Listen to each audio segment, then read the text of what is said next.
Thank you very much, members of the press, for coming. We are just going to give our preliminary observations around what has been happening at Lake Chivero in as far as it concerns the City Council as of now. As you are aware, Lake Chivero was built in the 1950s. It was a dam that was constructed to cater for the water needs of the city of Harare, and at the same time, it was designed as part of our sewer reticulation system. In other words, it is part and parcel of the renewable use of water. It was obviously designed for 500,000 residents. It is now catering to excess of 2 million residents. If you include the Greater Harare area, which I shall loosely call the Greater Harare area, that includes Chitungwiza, Norton, Rua, Epworth, and anything in between, Goromonzi, parts of Zimba. We have 8 local authorities that surround Harare and that border Harare. And the main treatment water plant and the main source of water is Lake Chivero. Lake Manyame was then built in 1976 to augment the water efforts of Lake Chivero. And a tunnel was built underneath, and water is again drawn from Lake Manyame, which we then dilute the Lake Chivero water, which we then treat to give to residents. The water is obtained from a variety of sources. Lake Manyame is quite straightforward.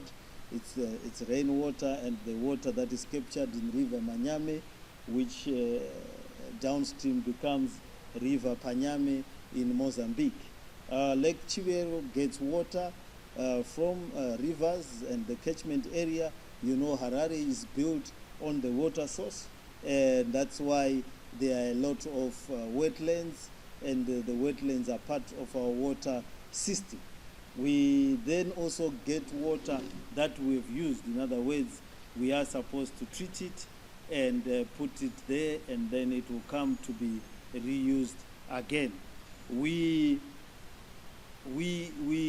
have sewer works, but they are not at full capacity at the moment, because they were also designed many years ago and are not able to deal with the affluent in the quantities that it goes into there, and also the growth and the natural growth of the city. So a lot of investment is needed, both in building new water sources. Kunji is being built at various percentages of completion. Musani Dam, further down from Kunji, the pipeline from Chekaranwa, which needs to be built, and the Muda Dam for Chitungwiza, which has no dam at the present moment. And then, of course, we need to upgrade our water systems. So that is where we have the lakes are under the management of Zinwa, and around the lakes we normally have national parks in order to protect the lakes from invasive human settlement and other industrial uses. And the issues of Lake Chivero are compounded at the current moment on the fact that there is industrial waste that goes into the river. There is sewer that goes into the river. There are now informal settlements that have been formed in and around Lake Chivero, and together with the national parks. And these informal settlements also discharge whatever they discharge into Lake Chivero. So that then creates a situation where there is pollution and high levels of pollution for that matter. We have a situation where we need, as you know, there is formation of algae, and some other time there was hyacinth which created huge problems. And what these other things do is that they deprive oxygen for the organisms that live in the water and nutrients, or they change the chemical balance of the water body, creating a situation where the natural habitats of those water bodies fall to harm. So this issue is of serious concern to the Council, to the extent that we are a contributing factor to the pollution that is there.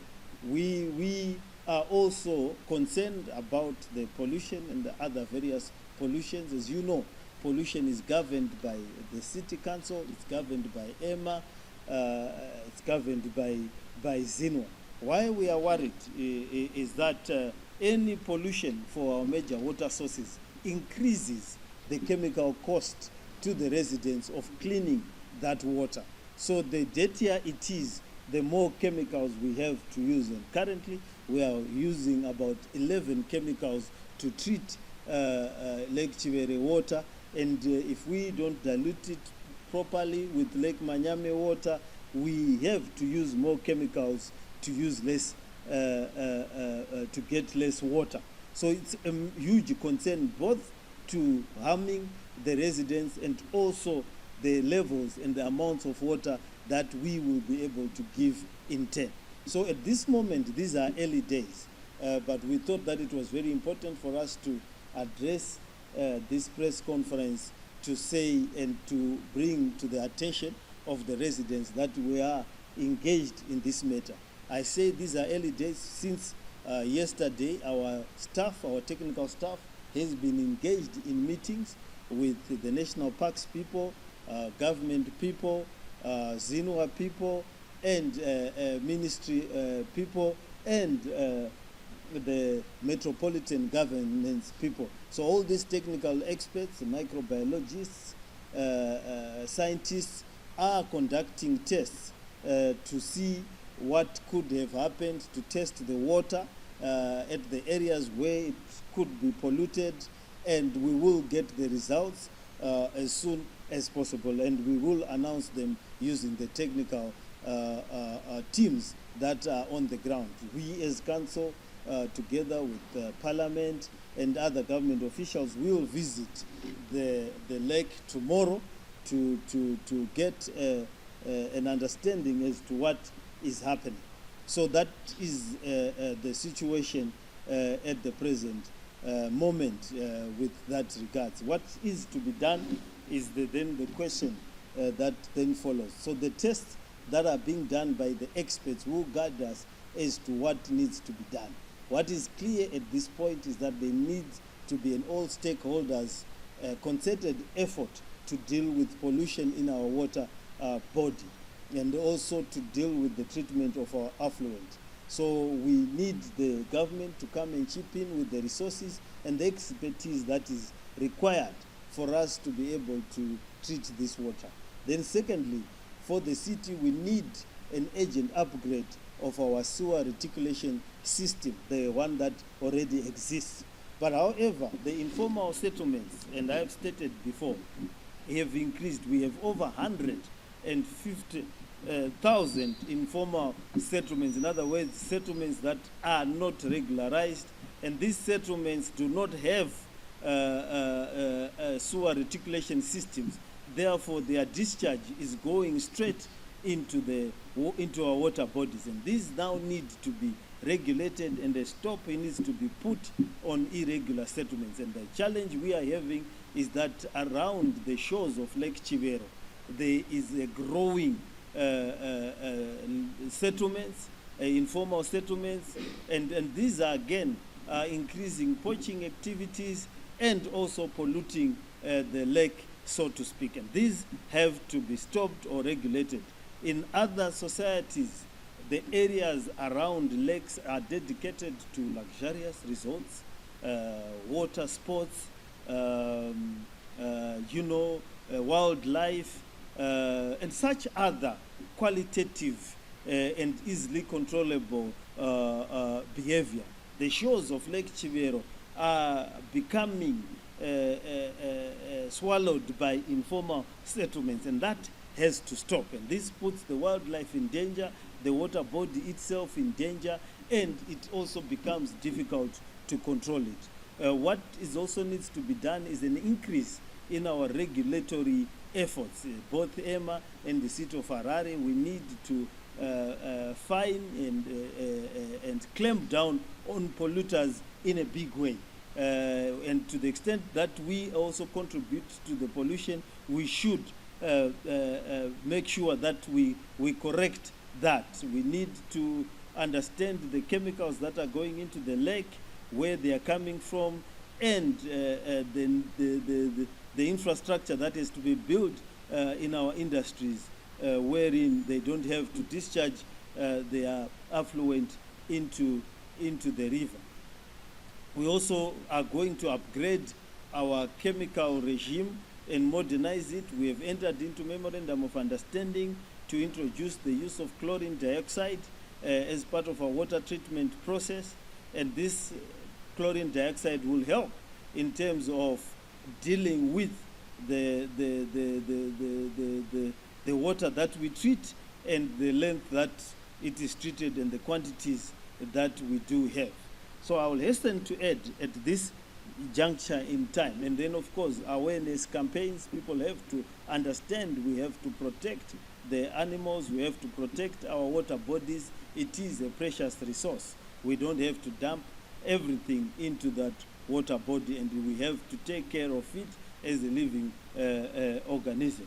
So having said that, every water that is untreated is unsafe, and we give treated water to the residents. So our water is tested on a daily basis. It is tested using the World Health Organization standards.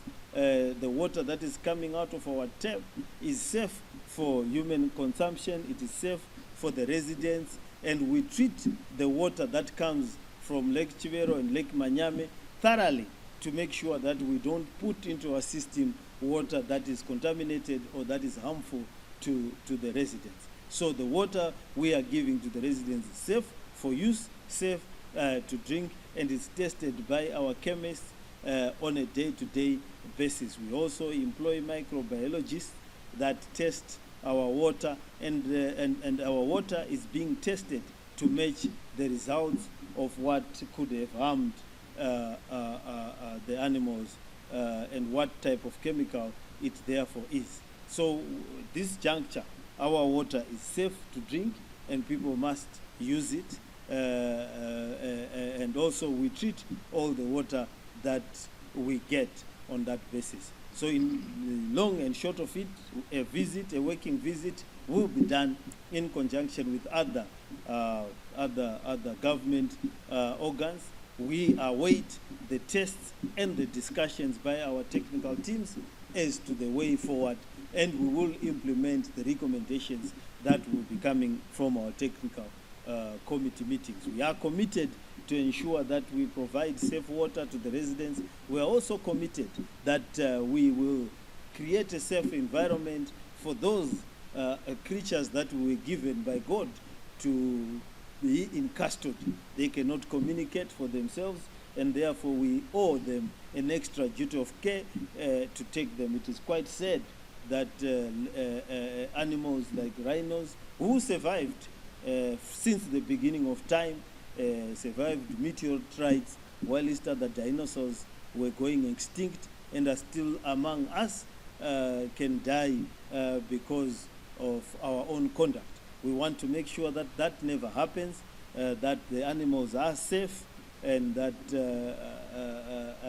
consequently the water is also safe for human consumption. So we are getting all the assistance we require to investigate our water body, and we will be discussing with government to get the assistance that we need to work together to make sure that Lake Chivero is safe, and also to get new water bodies to augment the supply of water. Even if we get new water bodies, we will still be, we have somewhere to discharge our sewage, and we will discharge it when it is treated. The other compounding problem is the electricity at times. So we need to look at renewable energies. We are committed to going solar so that we will not fall short of power. If we don't have power at our sewer plants, we then have to push for some time without being able to treat the water. So we are looking actively to dealing with issues of energy by adopting solar as a renewable energy source. Thank you.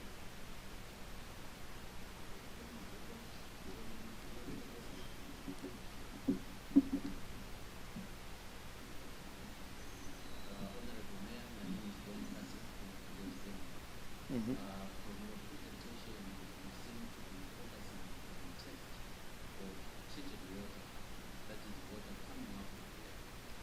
The challenge, like it is come out from investigations done by Kennedy, is on the affluent, very big lake.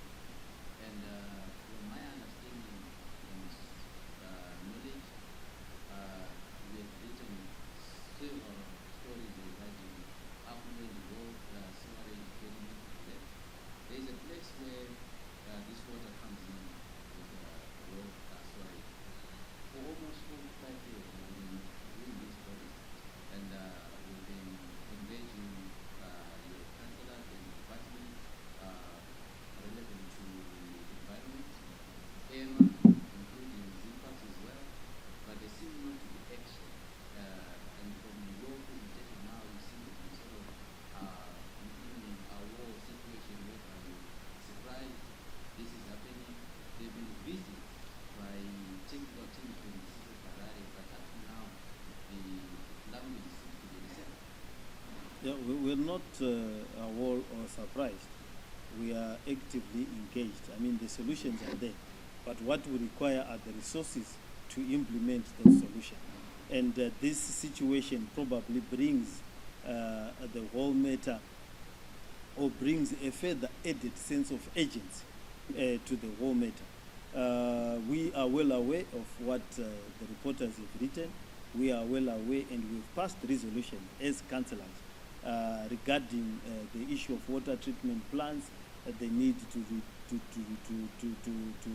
repurpose our sewer, and the need to do it as of yesterday, not tomorrow. And that has remained the need. And the oil,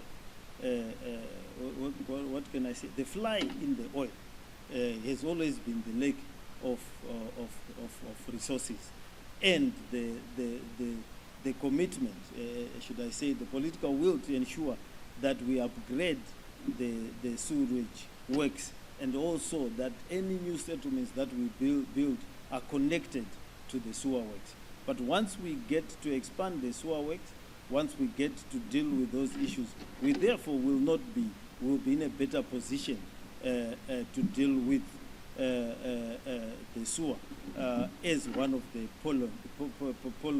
pollutants. We will also need to deal with any other source of pollution that is discovered within the lake, and that is where the tests are critical and important. Yes.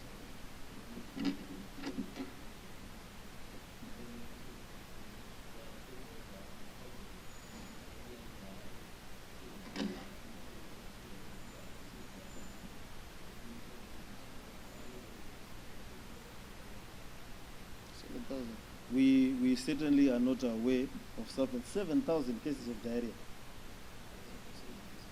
No. Oh, you mean countrywide? Yeah. And they are blaming me. Okay. No, we had one cholera case in an informal settlement in Belvedere. It's an informal settlement with 100 and something residents, and it's in Belvedere, and they are staying there informally. They are getting their water from a stream nearby. My position on informal settlements is clear. We need to move people. My position in informal settlements has been reported and it's very clear, and that is the council's position. We need to go back to formality. This is the consequences of informal settlements. We will not then be able to manage the sanitary conditions of the city. Those whom we are giving water, the areas where the formal settlements are, there is no outbreak of cholera or anything. It is those areas where people have been allowed to stay there, and for one reason or the other, we cannot take action against them. That is where we are going to have problems. And I shudder to imagine with the rains that they've come, we've prayed for them, but they are going to have consequences in terms of the water sources that people have been drinking from. And we are trying our best. We have gone to the informal settlement. We've isolated the source. We have responded with our health department, and that is why it is still remaining the solitary cholera case at that area. We've taken all the steps that we need to take to protect those residents. But our position is that we should remove them from there and many of the other informal settlements and place them somewhere else in conjunction with the Ministry of Social Welfare. If we don't do that, we are going to be treating the symptoms and not the causes. And the causes are very clear. Once we move around in informality, then we will have the challenges of diarrheal disease, cholera, and not being able to monitor the water people are using for cooking, people are using for drinking, and many other chores. Yes, sir. Thank you so much. Yes, sir.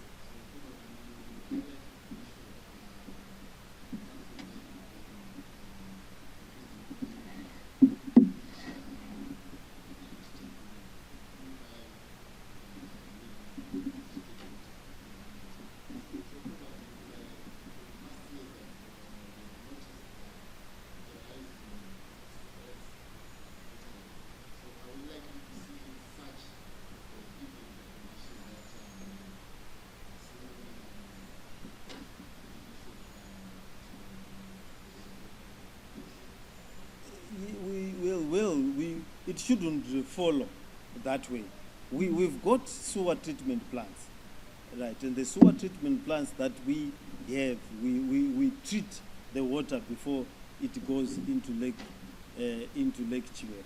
However, the growth of informal settlements is such that especially when it rains and so forth, that affluent also goes and bypasses our system and flows into our water bodies by nature.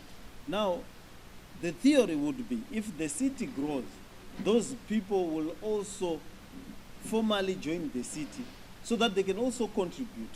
So the more we are, the cheaper it should be, if you get my theory. The more residents we have in Harare, the cheaper it should be per unit, because we are now spreading the cost. But however, because we are not, the people are settling themselves without order, we are unable to put them into the mainstream so that they can contribute to the rest of society. So the 322,000 households that are registered in our database are the ones that remain shouldering the burden for everyone else. Whereas we should be able to keep our records if we register the other informal settlements. So we should be able to keep our costs low if we are able to update our records. And that is why we have insisted that all registered, unregistered settlements must register. And those who are staying on land that is not theirs must not stay in that particular land. We then have these problems of not being able to protect our water sources.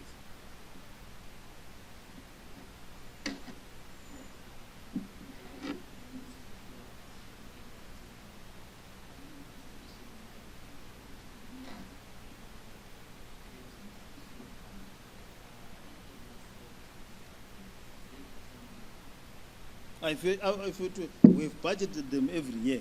We have them in the budget. If we are able to sit down with the government and other stakeholders, I would suggest that the work must start immediately. If we don't get any funding, it must again start immediately. We cannot sustain, like the earlier question, we cannot sustain the situation. Because what then it does, we end up chasing our tails. The dirtier the water is, the more chemicals you need to clean it for it to be usable. So you are chasing your tail. You're better off treating the water here so that when you use it for other uses, you then use less money. Let's have the ladies asking. Mm-hmm.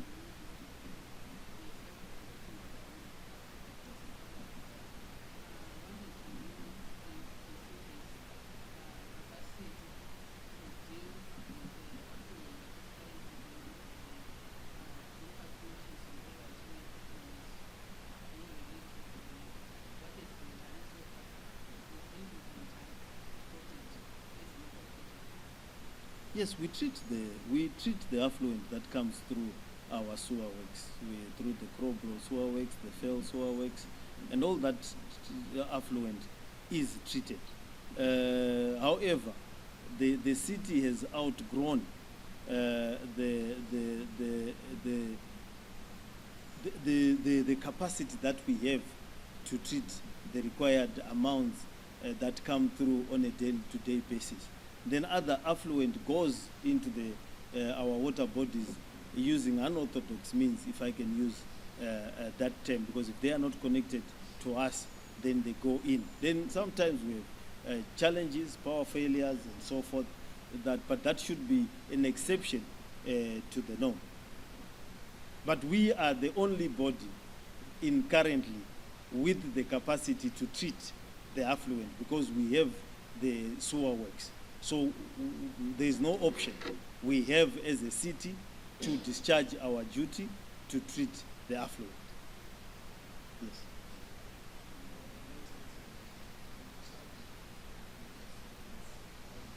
Mm.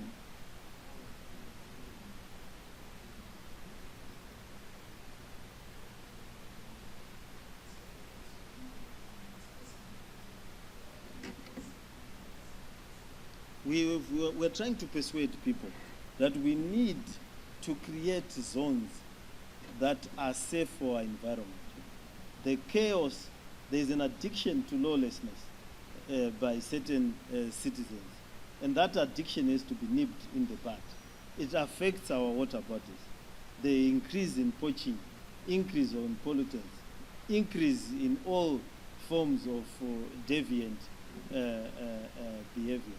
So what we need at the present moment is to create a zone where the land use around the lake is limited to what I could say high quality use, game parks, hotels,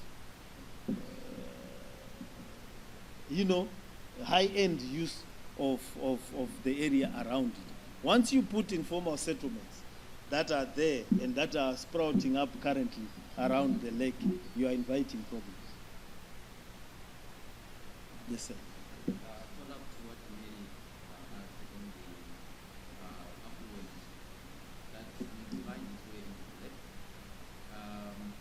What percentage, according to English, of waste that is untreated, that bypasses the treatment centers? I'm not talking of that that you are choosing setback, but the one that comes through the plant. Because every visit that is done, every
Well, to a huge extent. I mean, if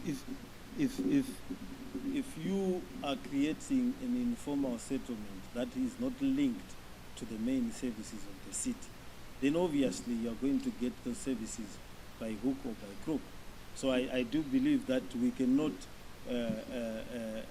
wish away or look aside at what's happening around key city infrastructure. It's not the only key infrastructure that is being drowned by the illegality. A lot of our key infrastructure is failing to perform at capacity because of this illegal behavior. And we can go the list, it transcends all sectors of the city, in recreational parks, so forth and so forth. All of those are being drowned by illegal activities and some of the diversions you talk about. What we need to do is to clamp down, to enforce the law even harder, because there are consequences to some of these illegal behaviors, which we should and must not tolerate any second further. But having said that, the percentage, once it comes to our treatment plants, what's in the treatment plant, the percentage should be well within the margin of error of the operation of that plant. Yes, the equipment is aging. Yes, it has lapses. But once the affluent gets to our treatment plants, my understanding and to my knowledge, that is any miss is within a margin of error. I might not be sure about the specific percentage of the margin of error. I'm sure I'm hearing that the meeting of experts is concluding. They will be able together to come up with what extent that margin of error is. But what we are clear at the present moment is that anybody is free to test our water once we produce it from from our waterworks, and it is indeed tested on a day-to-day basis, and we are aware of the quality of the water that we eventually give to the resident, and that quality of water is safe for use or safe for purpose. But this has to be looked at thoroughly, and I'm sure it is being looked at thoroughly by government. They will share with us their results, and once they do, the results will come with recommendations. We'll implement those recommendations to enhance the quality of the water and to enhance the safety of our residents. Yes. Yeah, there's the last one there. You're waving at me. Huh? Oh, yeah, happy. Oh.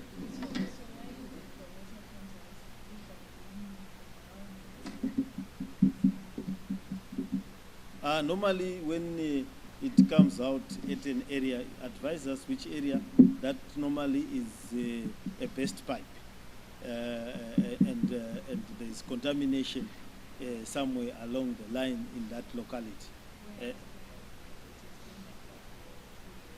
Where do you stay? Eastleigh. Give us the address. The pipes will locate where the fault is. We are unhappy. Even in Sunningdale where you used to. Yeah. No. Let's not be dramatic. No. It is not the whole of Harare. Every day we give people water, hundreds and thousands of people water every day, and they use the Harare water. I know that because where areas where the normal schedule of water drops, I receive phone calls on WhatsApp, on Twitter, and everywhere that today we don't have water. There are other areas where water comes every day. There are other areas where it comes 4 days, other areas it comes per weekend, and so forth. But once people are accustomed to that schedule, if that schedule is off, they phone and they communicate as to what is happening, or they send a WhatsApp. So we know that our water is coming out and the quality at source when it comes out. Then we know that where it changes quality, there has been a pipe that has been compromised, and that is then affected the quality of the water. And once we isolate that area, we will then be able to give you the water in the condition that it was at when it left our plant.